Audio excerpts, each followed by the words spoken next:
All is well. Hello, everybody. Welcome back to the show. My name is Matt Gardner. Today I have Elizabeth on the show. Elizabeth, how are you today? I'm doing wonderful. Thank you so much. Thanks Good for to see coming you. on. Yeah, good to see you as well. Lots to talk about today. We're having it specifically on the show is Matt Gardner Live. I do have the other podcast, but today specifically, I have a treat for all my coach friends. So I'm in a few different coaching communities, and yeah, I really want to hear all about what you have going on. So we're going to start with what you have going on right now, and then we're going to go back in time, do a bit of an origin story, and then we'll bookend the show with a more in-depth deep dive into what you got going on. So yeah, how would you explain what you have going on with your business right now? I'm very interested in this. Yeah, it's a lot of fun. It's so funny. People are always like, what do you do? And I'm like, well, I help coaches, healers, practitioners. The answer is always different depending on who you talk to, who's asking. But I Yeah. always am like, well, I love to help coaches, healers, practitioners, magicians, the ones who are really doing transformational work in the world, make a ton of money. And they're all Ooh. like, cool, how do you do that? Oh, I love it. Yeah. And I mean, I will just start by saying the reason why I love that so much is because I'm so passionate about transformational work. Mm. And we'll talk about this more when we get to the kind of the origin story piece of it.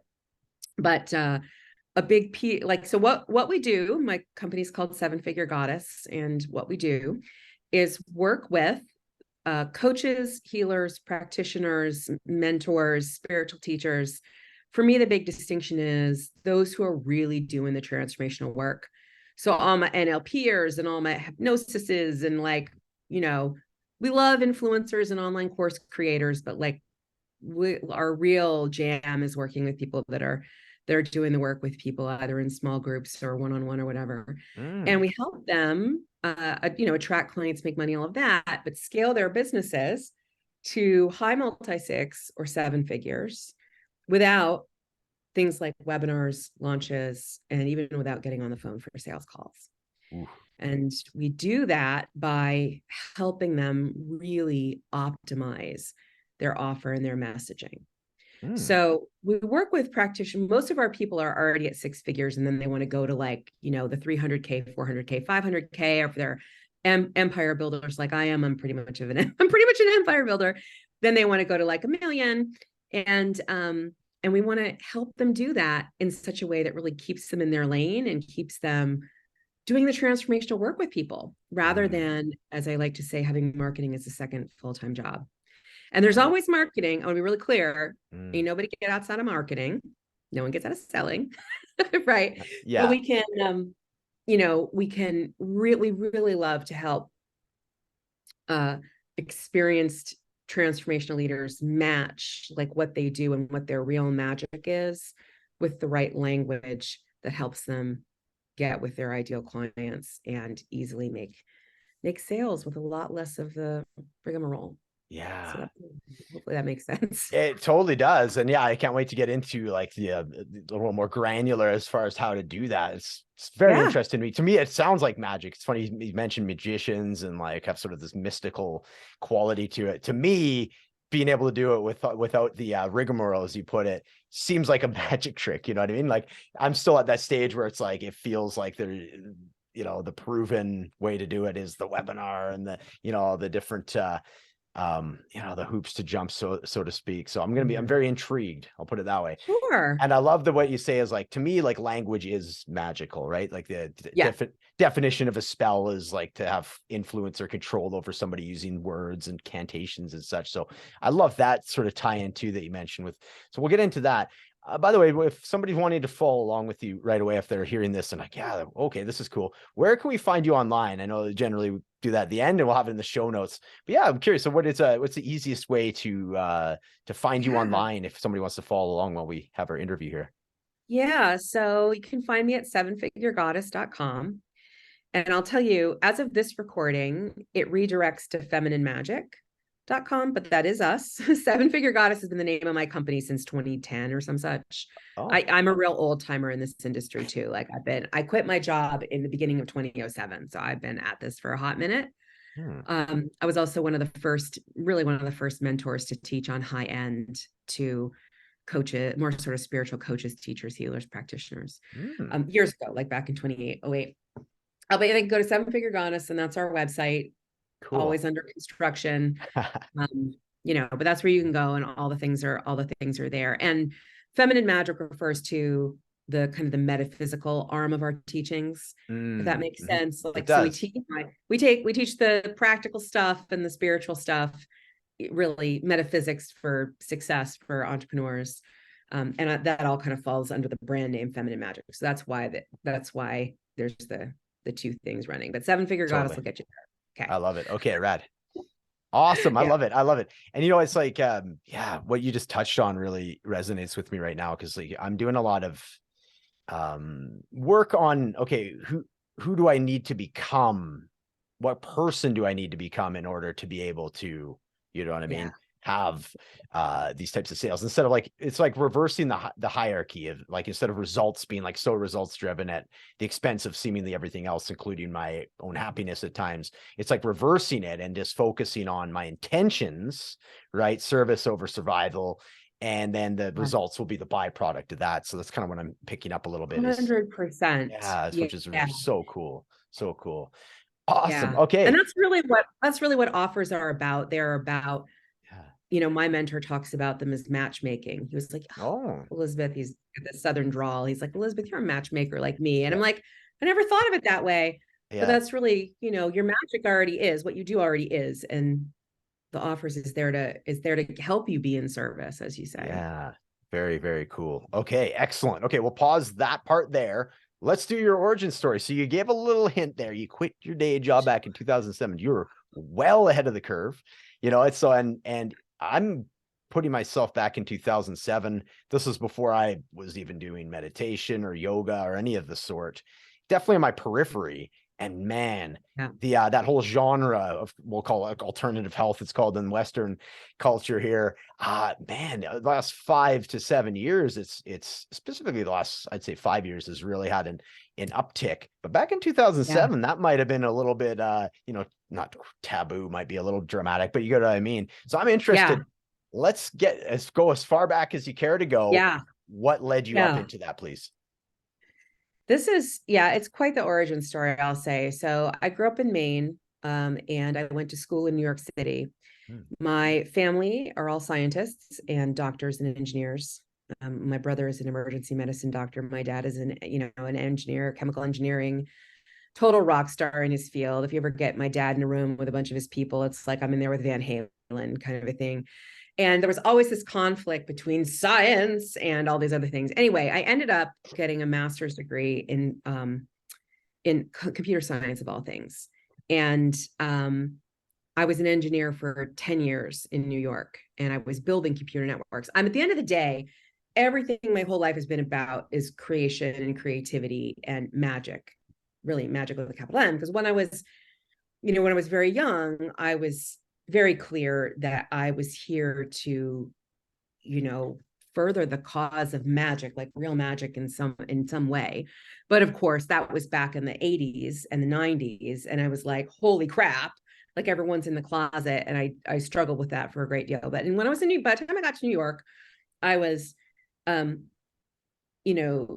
engineering. And when I wasn't engineering, I was running around New York City learning magic from a bunch of Western esotericists. And I have a Wiccan background. If you don't know what that is, don't worry about it. It's just my lineage, right? And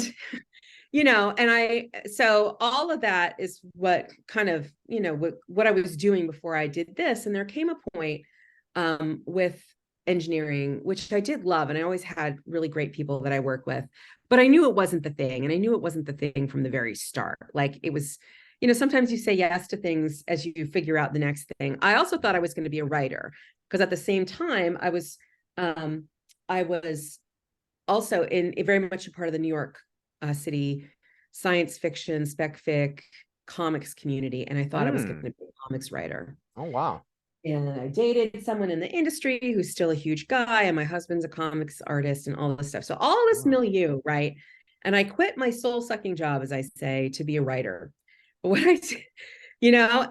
I didn't realize, and I got a job writing sales letters for metaphysical products. So here I am selling crystal Merkabas in the mail. Yeah. And I was like, I'm kind of digging on this marketing thing. And I'll just skip a couple things. I was like, Yeah. because by that time, my whole identity was wrapped up in like, I'm going to be a fiction writer, but I wasn't having a really good time with that at all. I wasn't having fun. Like I can't sit in my room by myself so much. You know what I mean? Yeah. But I was like, this marketing stuff is almost kind of like magic. Oh, wow. Okay. You know? Yeah. And that was a whole big identity restructuring that was very painful because I was like, what are people going to think when they find out I'm selling crystal Merkabahs through the mail? Sure. But the goddess was like, you need to go study with these hardcore direct response marketers. You need to go study with these guys and you need to learn this. And I was like, I'm going to say yes because I don't know what the fudginators you're asking of me and what I'm doing. And that led to 2 years of kind of flailing around. And I was, I wasn't making any money and I didn't know how to sell and I didn't know any of this. And finally I just kind of hit rock bottom. And I was like, all right, that's it. I'm going to make $50,000. I'm going to do it this month. Wow. Okay. That's what I'm doing. And that's when I started to figure out, and I didn't make that money in the month, but I made 20,000, which was pretty big to go from 0 to 20,000. Yeah. And I was like, holy crap, I think I have found my thing. I don't know why she's asking me to do this marketing stuff. I don't know why she's asking me to work with, and when I was learning with the direct response copy guys, all I wanted to do was write for the metaphysicians. They were all like, you should write for the real estate market and you should write for the golf market and you should write for the street fighting market. And I'm like, I don't want to do any of that. Yeah. So from the very start, I was like, I want to help magicians, like those who are actually doing transformational work and healing people and who are actually also a stand for magic. Because back then, as you pointed out, there were no witches of Instagram. There was no, what we have now is not what it was back then. And even talking about the goddess as I did was very edgy for me. Right. Yeah. So anyway, I hit a wall and there was a point in 2009 where I got the marching orders. Like, I was rock bottom with all the things I was talking about, not having money and everything. And she was like, okay, you're here to be a part of the movement to bring magic to the mainstream. That's what you're doing. And what I'm inviting you to step into is helping these coaches, healers, practitioners, magicians. Some of them know they're magicians, some of them don't. I'm inviting you to help them amplify what they're doing so that transformational work and magical work gets as much respect as your brother. Oh, wow. And I was like, in case you haven't noticed, I'm broke and I can't manifest my way out of paper bag right now. And she was like, get over yourself. And, this is what I'm inviting you to do. And so everything I have done since then, and there's been a lot of pivots because I also have I thought I was going to create a magic school. My first thought was like, well, I'm going to create the next Est or some such, and it took me a while and I resisted. I was like, I'm supposed to be Gabby Bernstein. And she's like, no, there's enough of that. Like, you're here to help magicians amplify and to get the work out while doing your own work. And you're going to have a whole body of work around magic, and don't worry about that, and chill out and do this. So everything that we have done, and there's been, again, many pivots. I started out working with beginners because I had to learn my craft. Like I had to learn my craft the whole time. And then I had to learn, to take sort of like my magical training, my magical lineage, and turn it into stuff that was going to be useful for our people. And then after lots and lots and lots of pivots and lots of things, I ended up, because I got really good at offers. I got really good at high end. And yet there were points where I could see our people getting stuck. And so, fast forward about 10 years out, 10 years into the journey, I said, okay, goddess, next thing, all these rabbit holes that people are going down. Show me the guy who's better at offers than me, and show me what it is that I need to know and teach them so that they can stay in their lane. They're not funnel hacking and they're making a ton of money. Show me that person. And that person showed up. And yeah, and I've been teaching his stuff and my stuff and all this stuff. So that's how really what that ended up, how all that led to what we do now, which is teach experienced coaches, speakers, and healers how to get off the phone and get off of webinars and all that stuff. Wicked. So that's, okay. Yeah, I love that. That is, yeah. I was taking some notes because there's definitely a few things I want to circle back to you. So that's great. Yeah. Thanks for setting the foundation, so to speak, for the rest of the conversation. Yeah. Okay, so a couple things just to I guess to clear up or to get some more clarity on from me. When you're talking about the goddess, is that like essentially would you view it as like listening to your intuition and you have it as like a I guess, yeah. So I'm just going to be speculating. That's a great question. Right? Yeah. Because it can. Yeah. Oh, go ahead. I'll let you finish. No, that's, yeah. I was going to throw it back to you because I'm just going to start speculating at this point. So yeah, please. Yeah. So it's so funny. This is one of the first things we learned in witch school is that there's different ways of looking at the divinity and how they show up. For me, they're actual beings and they talk to me. Okay. So when I say the goddess, I'm actually talking about the divine feminine and talking to her. Very cool. And I'm also a channel. And I talk to Isis and I talk to Thoth and I talk to Joan of Arc and I talk to the Akashic record keepers. I talk to a lot of people, a lot of beings. Yeah. You know, and the goddess shows up in different aspects and stuff, but I am talking about like the actual goddess with a capital G. Very cool. So do you have to put yourself in is it somewhat like a meditative state, or is this something that's like a voice that will override your inner dialogue that shows up? Like, how does it show up when you are channeling or talking with goddess? It's always different for everybody, right? So everyone receives the information differently. For me, it really is like, it's almost like it's coming in through the top of my head. Oh, wow. Okay. And it's very much a voice. It's always been a voice. It was a voice when I was a kid, and she would speak very clearly and plainly in language I would understand. Yeah. So when I was out there in 2009, bawling my eyes out in Prospect Park, I just heard the voice. She was like, listen, I'm gonna make this real clear because it's time for you to stop crying. Like, you're here to be a part of the movement that brings magic to the mainstream. Those are the words she said. Wow. And you remember like, them.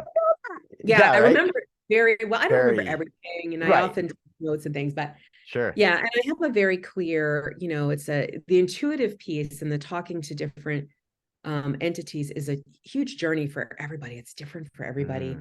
I have been actually told by medical health or mental health professionals and psychologists and things that I have a really open spiritual channel. Like, it's just very easy for me. Okay. And was that something that you were born with? Like when you were young and you had these voices, and at that time you just thought it was normal because like, who are you going to talk to about it, sort of thing? Like, right. Well, well, when I was younger, it definitely showed up in more intuition because that was all I could conceptualize. Sure. And I remember, you know, talking to a friend and telling her I thought that I was psychic. And she was like, really? I was like, yeah, I get these hits constantly. And I'll be standing in front of the telephone and someone will say in my head, so-and-so is about to call. And then the person would call. Yeah, or cool. I would be standing in front of the elevator and it'd be like, okay, so-and-so is going to come out of the elevator now. And that person would come, or, you know, someone who looked, I would get a description, you know, so at the time it was, and I remember when I was, you know, younger, and it was kind of like, it was way before magic was not okay in my house. Like, this is none of this shit was like, pardon my, I can swear. Go for it. You know what I mean? Like, none of this was talked about or any of that. So I had to I really did kind of learn to keep it to myself early, but I never thought I was nuts. I never thought any of it was, you know, I thought it was like, wow, other people are going to think I'm weird, but to you it was perfectly natural to me. Totally. You know? And I imagine the voices that you were hearing or the conversations or just tidbits that I don't get the impression they had like a threatening tone to them, right? So there was some degree of whether it was guidance or parental sort of feel to them, I imagine Yeah. too, right? Yeah, it was always very much kind of either random information, and now looking back, that was probably to like get my skills kind of like, here, pay attention to this. I want you to Right. understand what's happening. But I never felt it always felt 100% like it was in my best interest. Hmm. Very interesting. So I imagine You know? that gave some degree of that feeling of comfort, I guess, for lack of a better term, whereas some people might be a little bit nervous about hearing these voices. There was like a degree of like, yeah, comfort that you're perhaps getting from it, right? Yeah. And Yeah. again, I just was like, to me, it was like, doesn't everyone have this going on? Sure.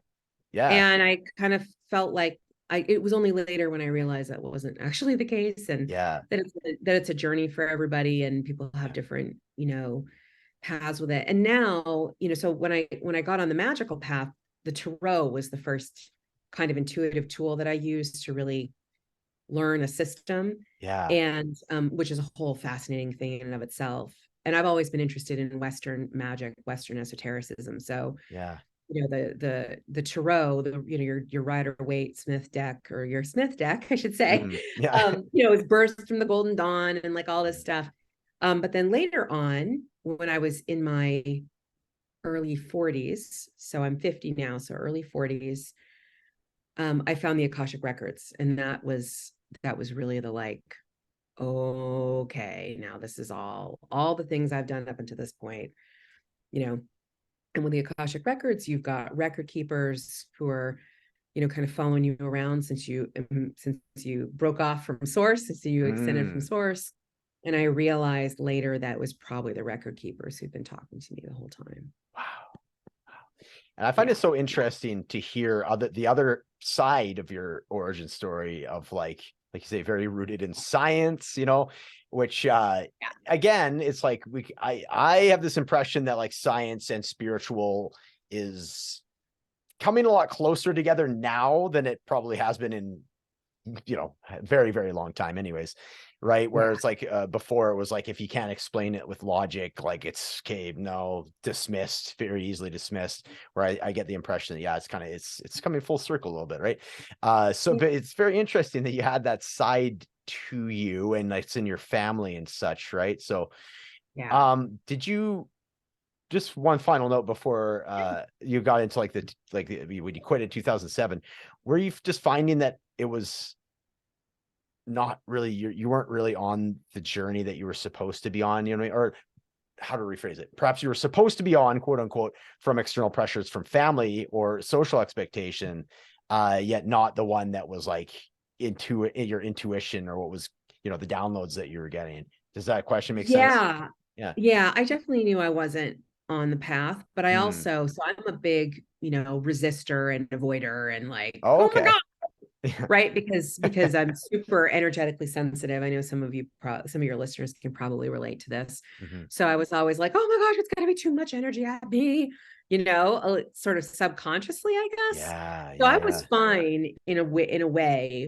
weird way, with taking my sweet time, I guess. Okay. And there were things that I loved about the other things I was doing. I love storytelling. I really did spend 5 years trying to break into the comics industry, and was also like, but I came to a point with that where I was really plagued by constant second guessing myself, Mm, constant self-judgment, constant, it was your typical kind of type A, do all the right things to please, right. because the real you isn't being seen or recognized. And so I had all this stuff, and I just knew there came a point where I was like, I'm not gonna transform this stuff over in the comics community. There's too Right. much in place Yeah, that's yeah. just going to continue to feed into this stuff that I want to get away Mm, from. wow. And that was part of what I realized. But it was hard, because the hardest part about it was my identity was already, well, you're going to be a fiction writer. You're going to be a Right. comics writer. You're not Yeah. a coach or a healer or a Yeah. marketing. What? Yeah. Yeah. Merkabah's through the mail, and you're actually kind of liking doing that? You're crazy. Right. Right? It's Okay. that Okay. unpacking that stuff and Yeah. being like, dude, just go follow your bliss. If it's Merkaba's in the mail, great. Yeah. You know, that was much more difficult to unpack than anything else, if that makes sense, you know? It totally does. Yeah. That's so interesting now, because I've, even for myself, it was a similar, like when I did a career pivot, and you were talking about numerous pivots that you've had. So I'd love to get into that as well. But yeah, absolutely. It's like, there was a degree of like kicking and screaming, because like there was the familiarity that I'd accumulated and built up on one side, and and then there was also part of me that's like knowing that I'm just like developing and like deeply rooting these patterns that really I'm no longer serving me, that like started in 100%. childhood. And I mean, they're getting so toxically reinforced in my adulthood, and like the current path I'm on is just going to continue to do that, right? So I totally get that. That's super cool. It's the same in the other, I mean, I wasn't, I didn't have addiction, I wasn't rooted in that kind of stuff, but it was very similar. It's like, and my thing was like, well, it's gonna take so long, you know? So I'd be like, it's gonna take so long to make the change. At the same time, you're just reinforcing the old thing that's not working anymore. Oh my goodness, so good. I love your like honesty with it too. And then you're it's almost like you're mocking that side of you that's like dramatic. You're doing for the listeners, you're throwing the arm up in the air and all that, which is just hilarious. I have a lot of love for that side too. It's like I know where she's coming from, Totally. It's funny what we do as humans, right? It sure is. Yeah, it sure is. Awesome. Yeah, and the other one I wanted to get into, magic, like magic with a capital M as well. I'm getting the impression just from talking to you, like magic has a very broad, diverse meaning to you than perhaps the traditional, rabbit out of the hat magic. And, we touched on it before we started the interview, the magic of words and such, but I would love it to hear it in your own words. What is magic with a capital M to you? Yeah, so there's two sort of definitions or two ways of looking at it. And you ask 10 different people on a spiritual magical path what the definition is, and you're going to get 17 answers, right? So the traditional, one of the traditional sort of Western esoteric definitions comes from, Crowley and Dion Fortune, and it's change in alignment or in accordance with will, capital W, will. In other words, change in alignment with what you're here to do. Change in alignment with who you really are.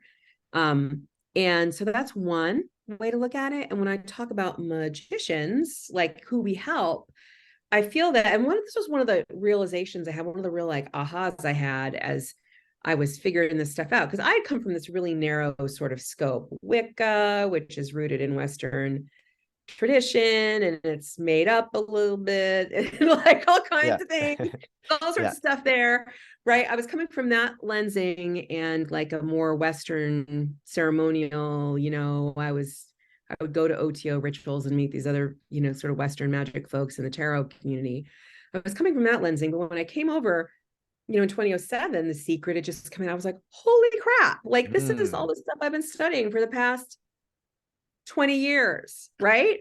Yeah. But here it is. And this is really interesting. So when I talk about magic, there's the, my particular lineage of magic, which is a thing, but it's really change in alignment with your higher self. Change in alignment with that which it's creation, it's creativity. It's inner change and outer change. It's also making things happen. It's saying, I want to make 50 grand this month. And that's how it's going to be. The end. And receiving the process to do that. And then, when one of the things about magic to know is that everyone's already a master creator. You're creating things on the non-physical nonstop. So when I say I want to make 50 grand this month, that already exists in the non-physical realms, and the game is bringing it down to the physical realms. So that brings me to the second piece of magic here. It's like, so change in accordance with will, or creating in accordance with will. And then the other definition of magic that I like to use is simply directing energy, right? Magicians change energy from one form to another form. And that's a big piece of what magic is about. It's changing things from one state to another. And so it's very broad. And, when I look at, there's all sorts of different magical paths, right? From all sorts of different, cultures around the world.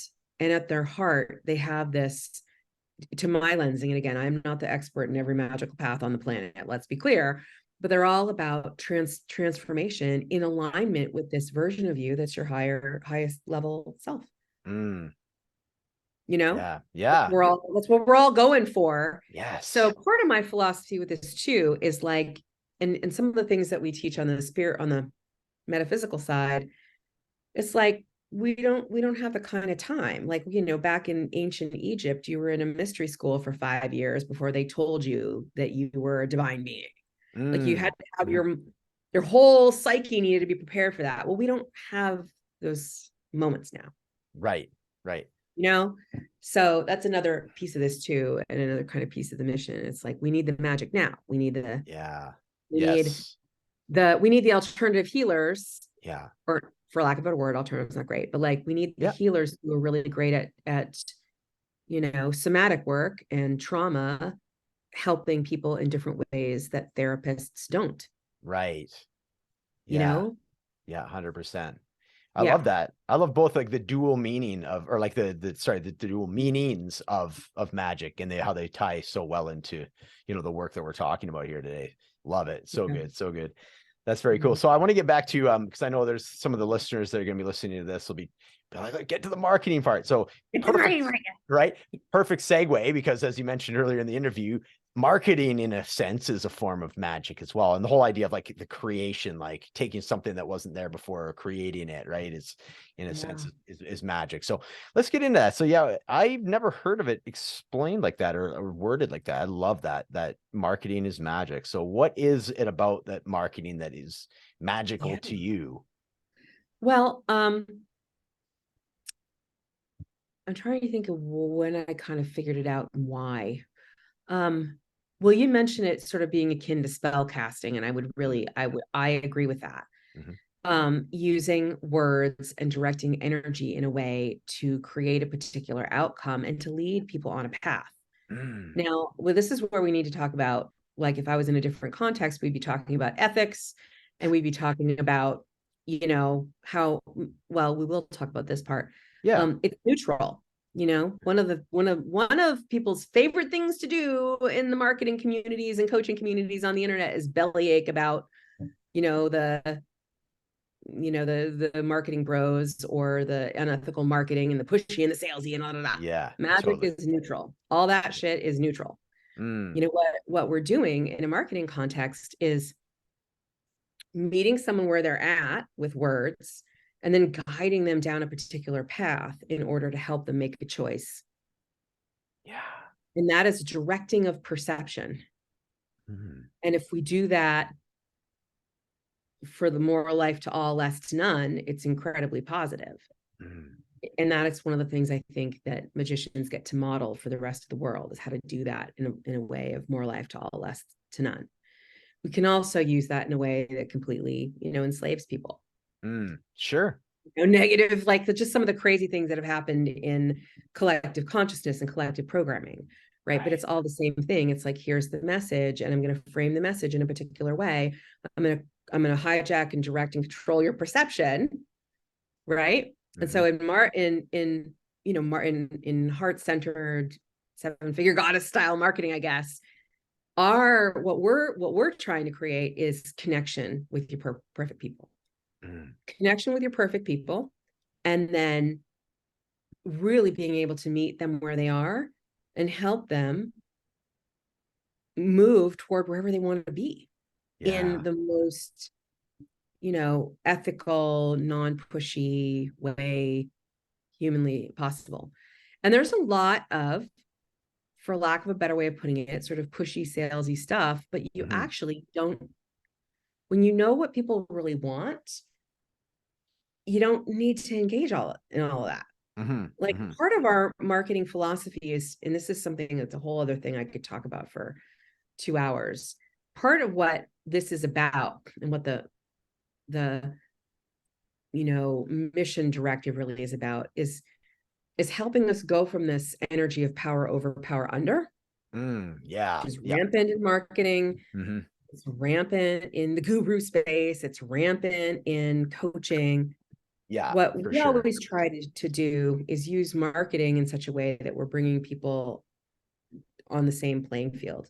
And Yeah. that you as a leader are walking alongside of someone Yes. and respecting their choice rather than, you know, being in the guru space. And it's a dance. It's not easy. And it's not like, you know, because it sounds fantastic and it is, but it's also like we're, you know, there are some times where you want to be in the authority space. Sure. There are Yeah. times when you want to do that, but we want to look at the bigger picture and help people on the level of, here's my problem, like, you know, on the level of like, I can see you got a flat on the side of the road, right? Like if I was a tow truck and I had a little crowbar or whatever in the back of my car, and I saw you with the engine smoking, right? I come up and be like, your engine's smoking.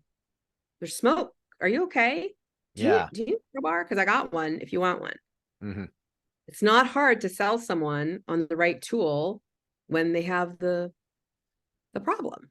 And it's Right. good. They need a crowbar. You're helping someone then, you know? So this is kind of like the energy that we are looking for when we're doing the marketing pieces. So I love that. Yeah. The analogy or the comparison with the tow truck and all that for entry level, like I would say like the, you know, the triage aspect of it, you know, like the immediacy of, yes, I do need this crowbar, you know, and you kind of touched on it, like the where to go from there. I love it's more of a collaborative, like a peer-to-peer, like you say, a dance though, like there are times that you are going to be potentially an authority figure or like more in a leadership role, we'll say, where leadership. Yeah, that's right really with the the right word. We're accountability, very big right? on leadership. Totally. Okay. So more of like the account. Yeah. I'd like to just to help reflect some of the darkness back to them or whatever it may be. Like you just keep them accountable, we'll say, right? So I really like that. So and to show people a different way of looking at things, like so with the marketing, how we enroll without webinars, launches, or sales calls, how we do that, right, is first we make sure that the offer is spot on, that it's the right scope. There's a whole philosophy. If you come into our world, you hear about the whole thing, you know, but it really is about that matchmaking quality. It's like, you need a crowbar, here's my crowbar. Yeah. Where we start, you know, it's about the matchmaking. And then from there, we can use leadership to move people to where they want to go. Right? Yes. So some of what we do, how we fill our programs, is with emails and posts, social media posts. What goes in those posts is what you said earlier, leadership, and giving people a different way of looking at their problem. So they go, oh, okay. And then I don't need to be like, you must use my thing. It's like, okay, so I see you're trying to use a can opener. Yeah. But really what's going to help you is a crowbar. Here's why the crowbar will help. And the can opener, you can use a can opener. The can opener is a great tool if you want to open a can, but you got a flat. So here's a crowbar for the flat, right? Right. That's more of the energetic dance that goes on. Like webinars, fantastic tool. They're a fantastic tool. They're great. And this is one of the things I left out about sort of my origin story, is like, I was the queen of launching. Interesting. I was the queen of product launch formula. I taught webinars to my people for years. Right. And they're all like, interesting. They're all like, I don't want to do it. This is making me miserable. I don't care about a friggin' funnel. I don't care. I just want to do my coaching. You know? Right. Yeah. So if we're using marketing from a lever, we're like, okay, you got a can opener to fix your flat. What you really need is a jack or a crowbar or whatever. You can tell I'm not really a car person. Yeah. So my husband took myself and my daughter out, and he was like, I'm going to show you how to fix a flat right now. You know? but it's like that's the level that we work on. Here's what you're thinking is the issue, but really I'm going to invite you to notice that over here is a different possibility. And here's why. You can use this if you want to. It's a fantastic tool. Funnel hacking, fantastic. And I'm not just saying that, right? But what happens is, if your offer's bad, funnel hacking is going to be really hard. And so let's let your offer do the heavy lifting. Right. Yeah. Yeah, for And sure. For sure.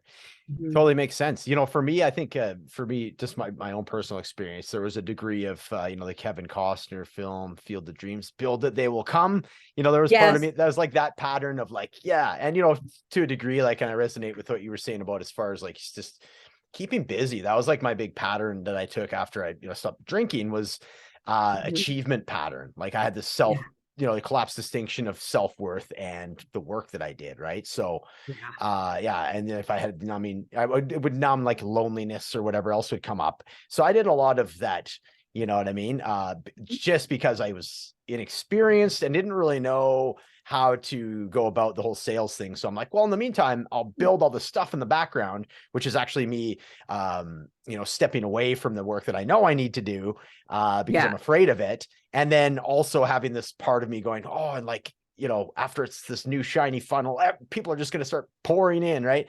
And knowing full well, I mean, I'm saying that tongue in cheek to a degree. Yeah, part of me Yeah. was hoping that, of course, right? So yeah, there was definitely some of that. So yeah, it's such an interesting thing, and throw in like some imposter syndrome and self doubt and all that. And I'll tell you, that Yeah. first year was like, and that's why I was glad that you were sharing with such vulnerability. You're just like, getting torn in two different stories essentially, right? And finding your way and Yeah. such. So The yeah, first yeah. year is really, and I just, anyone who's listening and can resonate with this, like, I just want to celebrate you, witness you. It is I mean, there's all these mindsets you need to shift. Mm-hmm. There's just ways that our brains want to go. So, Yeah. one of the things my mentors taught me, direct response copy dudes, in Mm-hmm. 2007, they were like, okay, so here's the formula: offer Yep. plus traffic Yeah. equals conversion. I'm like, okay, great. Right. Yeah. Yeah. So he's like, here's what's going to happen. Carlton was be like, here's what's going to happen. Everyone is going to focus on traffic first. Everyone is going to think Mm, that traffic solves their problems. Everyone right. is going to Mm-hmm. think that traffic is the way. Yeah. And I'm like, that makes no sense. The offer is the way. You can't do the offer without traffic. But what I've learned, or Mm, you can't do the traffic without the offer first. mm-hmm. And I was like, what I've come to know, and what I guess I want to normalize for everybody here.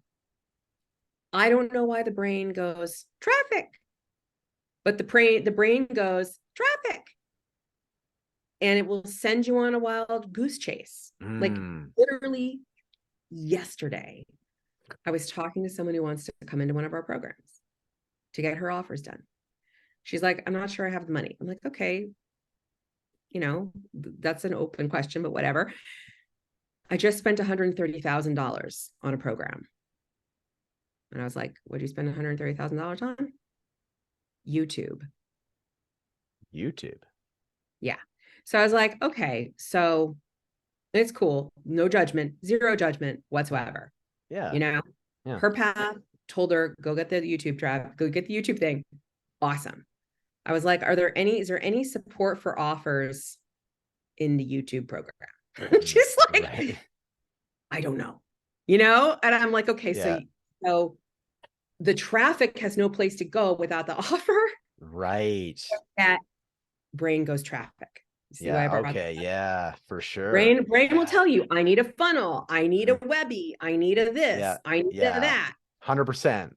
But if we Yeah. don't have the matchmaking, if we don't Mm, have it's right person, right solution, right time, if we don't have yeah. that worked out, Yeah. then major wild goose chase. Right. Totally makes sense. Yeah. Right. That totally Or makes you're just going to delay because you got to, like, now she's got two things to work on and deal with at the same time. yeah. Right. Whereas I have another client who has an amazing certification program, totally magic. It's like she can transform pretty much she heals trauma very quickly. She can heal Mm, trauma. mm-hmm. And I use that word, not, FTC, people don't get on my case. You Yep. know what I mean? She can transform trauma in like 2 hours. And Wow. we Yeah. spent, yeah, I mean, it's really, her Yeah. story's amazing, whatever. Mm, We spent 9 months testing her offer, and now she's about to turn on traffic. So then she went out and got a funnel guy. mm, Once the offer was set, she went out gotcha. and got a funnel guy, Yeah. got a Yeah. sales team, my old Mm. sales team, in fact. And the projections are within 90 days, she'll be at 175 grand a month. So I think that's you know, the lesson to take from this. And I love what you said too, you know, it's like, it gives me relief and less self-judgment hearing you say that that's like such a common thing.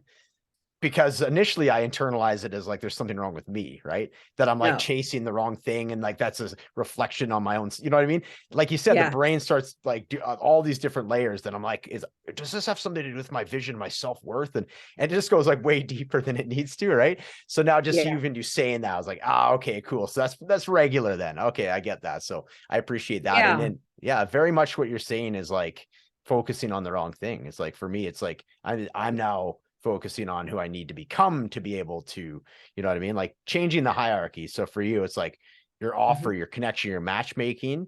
And then from that, the byproduct will be like everything else will fall into place. But that is the thing to focus on. Is that Yeah. correct? Once you've got that, you've got, Yeah. you know, you basically can do whatever. And you have the Yeah. skills to figure out, because offers, they have expiration dates, you know, offers Sure. go out of style. Sure. If you have that skill set, then you're able to make that matchmaking anytime. And and I just, again, I want to normalize. I'm glad you highlighted this too, because Yeah. it is a thing. And we call the brain Brian. Like we say, Brian will have you do this and Brian will have you do that. I love that. You know, and like to this day, I don't understand why Brian does this almost universally with everybody. Yeah. Sends them on the traffic rabbit hole, but you're not Right. alone. And what the invitation is, and maybe this is part of like the real nugget for peeps listening to this in this now moment, right? Is that you, as the leader of your business, even if you are at the new stage, you as the leader of your business, part of your practice, part of your work is to lead Brian instead of Brian leading you around. So you can just remember this, you know, Yeah. when you're like, I need a new funnel, but I don't know who I'm selling to. This is a moment Yeah. when you're like, I Yep. love you, Brian, and I need Yes. to go talk to 10 people, and I need to get paid a couple times, and I need to have a clue what I'm doing, and then I will go and I'll add more traffic. Yes. Yes. I love Yeah. that. I have a few different like sticky notes that I put up just as reminders. So I'm going to put up Cool. lead Brian. This is going to be Yeah. one of my Lead Brian. lead Brian. Brian's not leading Right. me. I will lead Brian. Yeah. Yes. And Brian loves you. Like we know, and Yeah, I know and I you love know this, Brian. Yeah. you know, Yeah. you've done a lot of work on Brian, I can tell, you Yes, know. definitely have. Yeah, for sure. For sure. Yeah. This is a great conversation. I feel like this could easily go into like a second hour. I do have another episode coming up right after we're finished. I really enjoyed this conversation though. Just yeah, such a refreshing and nuanced and very full of depth. I can tell, you know, just from speaking to you that you've done so much work on yourself and with other people. And yeah, the fact that you've gotten so many, you know, years of experience with this. I really appreciate you coming on the show today and sharing some of that with us. Thank you for having me. It's been wonderful. I love that. And you know, it's just fun getting in conversations about this stuff. I could talk about this stuff all day. So right. I'm the same way. And that's why I keep looking at the clock. I'm like, oh, because if I open the can for it'll be like another 20 minutes. I know. I'm like, yeah, right. It's So all good. And we right? ended on a beautiful takeaway too. So 100%. And you know, it's not to say we can't do a part two sometime down the road as well. So you're totally open to it. Yeah, same here. So always welcome to come back on. I really enjoyed talking with you, Elizabeth. Thank you so much. You're so welcome. Yeah. Woohoo. Yeah. And want to say just a shout out to all your people listening, celebrating the good work they're doing, you know. Yeah. Thank you so Thank you much. for sharing space with me. Yeah, you bet. And we'll have all your everything in your show notes as well, or in our show notes. The last thing too, I just wanted to give you an opportunity to mention the book, because you had a book that came out in December. We didn't talk about it other than in the pre-interview, right? So just the last thing, we'll end it with that. And again, thank you so much for coming on. You're so welcome. And the book's actually a beautiful thing for your people who might be newer in business to go download. This is a great kind of entry point if you're not ready for the offer stuff. And by ready, we mean like we want to know that you've kind of done a few things so that you're able to work with what we give you. So the book is called 7-Figure Goddess: How to make the leap from 6 to 7 figures in 2 years or less. And it's the energetic side of what we do. So the offers are the real practical strategy side. And then you were talking about who do I need to be? This book is all about who you need to be. Very cool. So back in the day when I was teaching people how to offer 50K programs, all sorts of rabbit holes and all sorts of, can I, can't I, will I, won't I, am I able to, all that stuff. And I was like, well, how do I invite people to step into the frequency of, or the energy of, someone who receives those kinds of fees? And what's in the book is my answer. So it's a whole framework around, like, a really specific, like, there's the energy side, but it's all like, okay, here's how this shows up on the physical plane. Specific framework for embodying the way of being of a 7-figure transformational leader. Oof. And it's beautiful. Just, it's so, I'm blessed, right, that the goddess and all my buddies helped me download this, because it's super helpful for anyone at any level of business really quickly shift into, okay, this is how I want to show up. Oh, wow. So, That's actually yeah. a perfect, that's a perfect place to end it. So thanks again. And we'll So, definitely have you back on for part 2. yeah. Bright blessings. Thank you.